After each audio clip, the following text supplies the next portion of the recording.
Welcome to POSTCAST. The Utah Jazz defeat the Memphis Grizzlies after being down 20 at halftime and win it tonight by the final score of 103-94. We'll only talk about the second half. Well, maybe not. It's all coming up next on POSTCAST. POSTCAST is brought to you by the store at 6200 South and 20th East. Hopefully you got all your holiday stuff for Thanksgiving. Now, if you need stuff for the rest of the holidays, stop by the store. Also located at the Gateway and at 900 South and 100 West. Ron Boone along with me, and as I always say, let me get your first thoughts before I ruin the conversation. Well, I thought the first half was scary, as a matter of fact, because it just didn't look like the Jazz were going to be able to put it all together, and Rudy Gobert was not having a very good first half or first quarter anyway. The Jazz, I thought, were trying to force the ball into him, try to get him going. That didn't happen. He did come to life in that second half after only having 3 points and 2 rebounds there in the first quarter. But the third quarter, I thought, was the difference in the basketball game, the way they came out and they made shots, and that was probably the biggest thing for them was to get going making shots. So you kind of knew that they had to shoot better than they did in the first half. They were 14 of 45. They were 7 of 22 from 3. Their offensive rating was an 80. You're not going to do that for a whole ball game.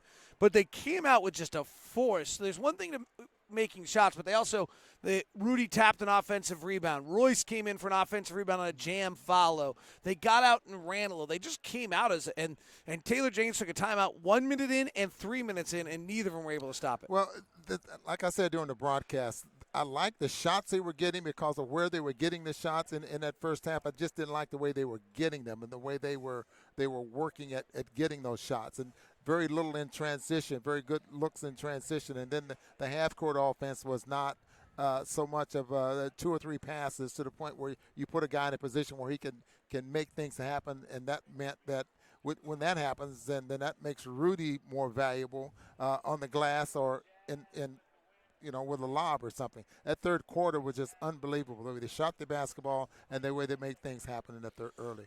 The Jazz got another brilliant performance from Bojan Bogdanovich, 33 points tonight, carrying the load for the Jazz. He had 8 rebounds, 2 assists, and a steal.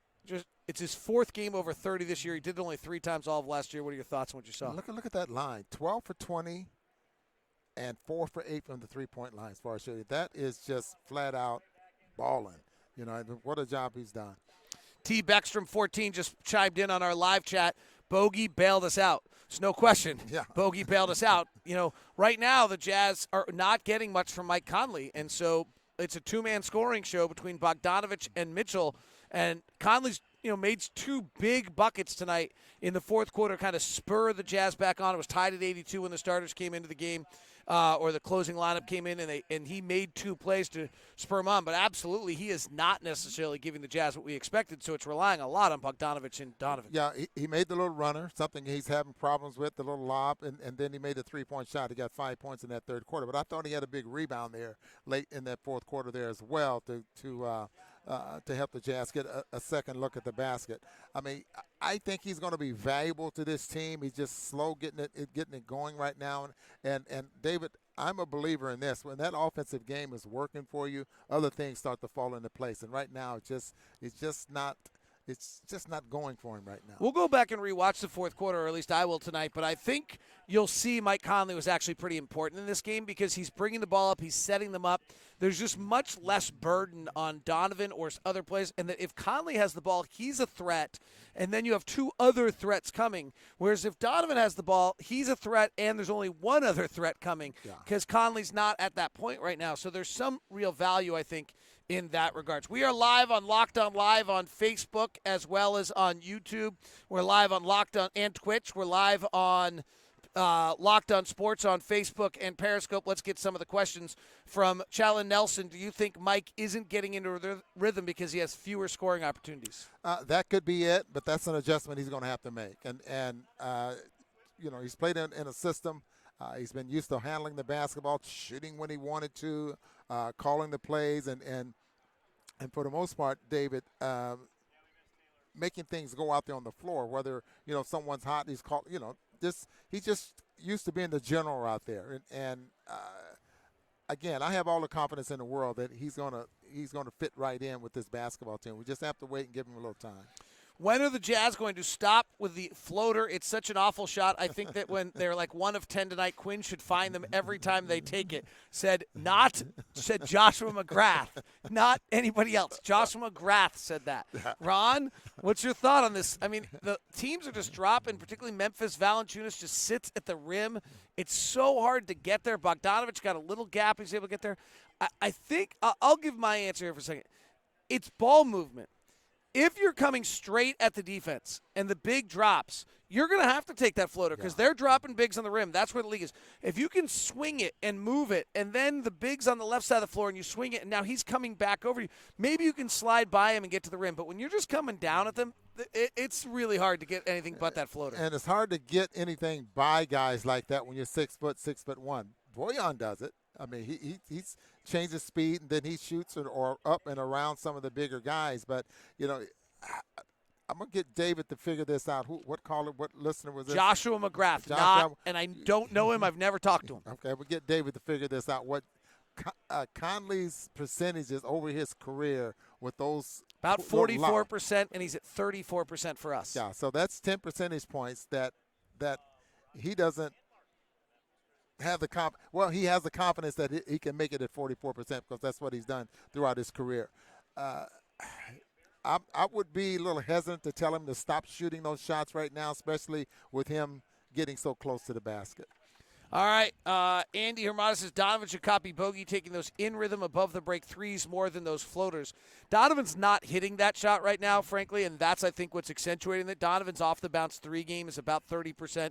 So, frankly, that's a 0.9 points per shot. If Donovan's floater's not good, but if he gets the pull-up mid-range jumper, it's actually probably a better shot right now. So there's a little bit of both sides. Let me add something to that, David, because guys work on different things in practice every day. We see them working on these plays, working on those shots. And the only way you're going to improve on those is to work on them and then trust yourself in the game. So if he doesn't trust himself in the game shooting those shots, he's not going to take them. And so right now – I think he has trust that he's going to make them. But the big thing is he's working on getting better at it. What's going on with Joe? Did the role affect him badly? He had back-to-back games in double figures. Tonight he really ran the second unit a little bit. Mm-hmm. They played a different second unit tonight. They played all bench guys.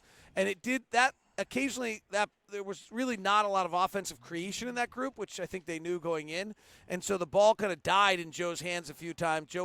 Joe ended up tonight 1 of 6, 0 of 5 from 3. The crazy one on Joe, frankly, it's this. He's 1 of 15 on corner threes.